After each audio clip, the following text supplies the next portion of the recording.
Kebanggaan bela skuad Garuda kalahkan perihnya cedera. Bek timnas Indonesia, Sandy Walsh, berjanji akan segera kembali ke lapangan.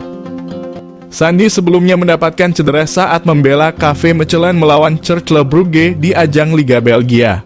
Saat itu dia sedang terlibat dalam perebutan bola dan kaki pemain Cercle tidak sengaja mendarat di bagian belakang kaki Sandy.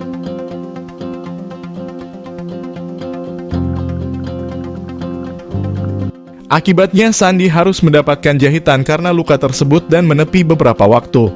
Kabar ini tentu jadi pukulan telak bagi skuad Garuda yang akan melawan Irak pada putaran kedua kualifikasi Piala Dunia Zona Asia pada 16 November mendatang.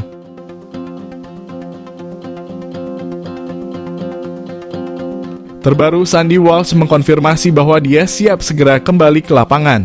Tepatnya setelah dia mendapatkan jahitan dan mulai menjalani pemulihan. Dia juga terlihat sudah mulai menjalani sesi latihan ringan fisik di pusat kebugaran pasca cedera.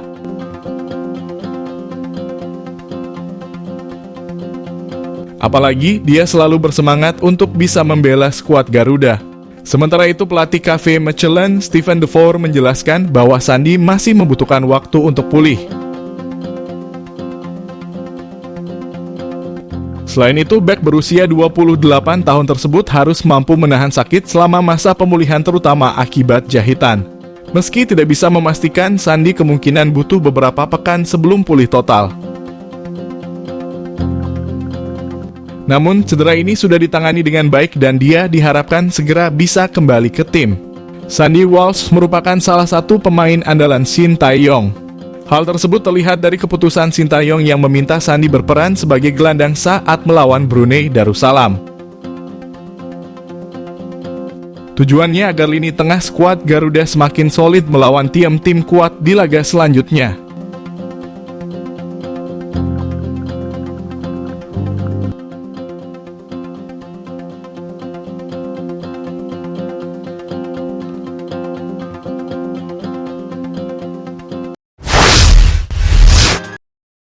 Dua pemain timnas Indonesia masuk nominasi pemain asing terbaik Liga Malaysia.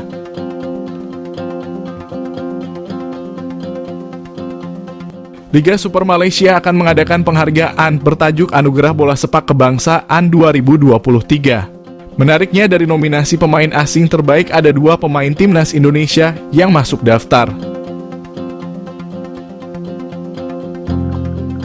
Mereka adalah Jordi Amat dan Sadil Ramdhani. Nantinya pengumuman akan dilaksanakan pada bulan Desember mendatang. Kedua pemain timnas Indonesia tersebut akan memiliki lawan yang cukup tangguh. Pasalnya dari daftar tersebut ada Aaron Del Valle yang merupakan top scorer Liga Malaysia musim ini. Pemilihan Jordi dan Sadil bukan tanpa alasan. Jordi jadi salah satu pemain yang cukup sukses di Liga Malaysia. Dia didatangkan dari Liga Belgia CAS Open pada tahun lalu. Namun, Jordi mendapatkan tempat utama dan saat ini bertugas sebagai kapten. Pemain yang berposisi sebagai bek ini sudah bermain dalam 33 pertandingan dan membawa timnya menjuarai Liga Malaysia. Pemain berusia 31 tahun ini memang sengaja bermain di Asia Tenggara setelah resmi menjadi WNI. Menurutnya, hal tersebut dilakukan agar dia bisa cepat beradaptasi dengan sepak bola ASEAN dan memberikan kontribusi bagi skuad Garuda. Sadil Ramdhani juga tidak kalah cemerlang bersama Sabah Football Club. Dia diikat tim yang bermarkas di Stadium Likas tersebut sejak tahun 2021. Berposisi sebagai winger kiri, dia sukses menjadi raja assist bagi Sabah Football Club. Bermain di Piala AFC, Sadil juga menjadi aktor kemenangan dengan 3 assist yang dia ciptakan saat melawan PSM Makassar di fase grup.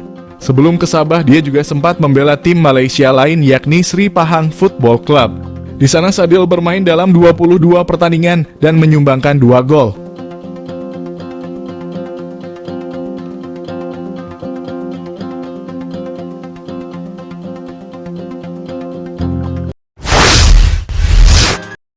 Tambah satu nama, 3 bek kanan timnas Indonesia bisa full pemain abroad.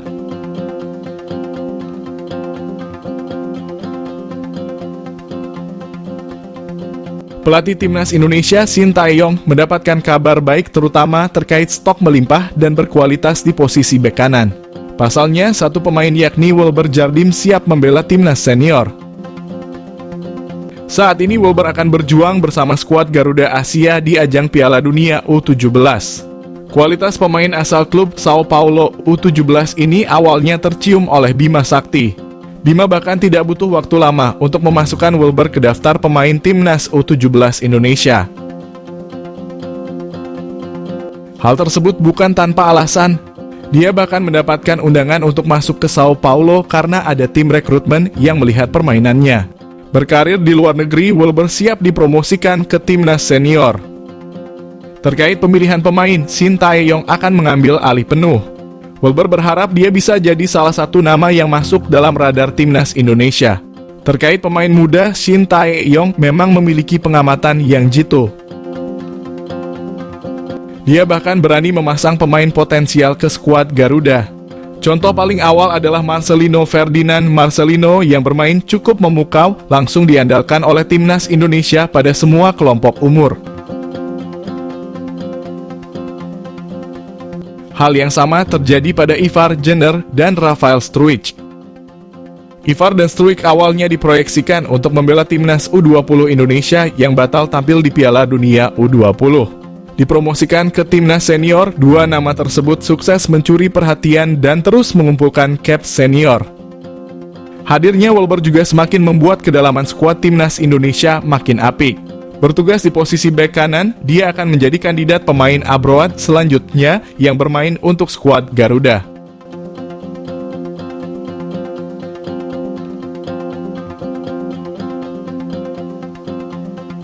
Sebelumnya ada Asnawi Mangkualam dan Sandy Walsh.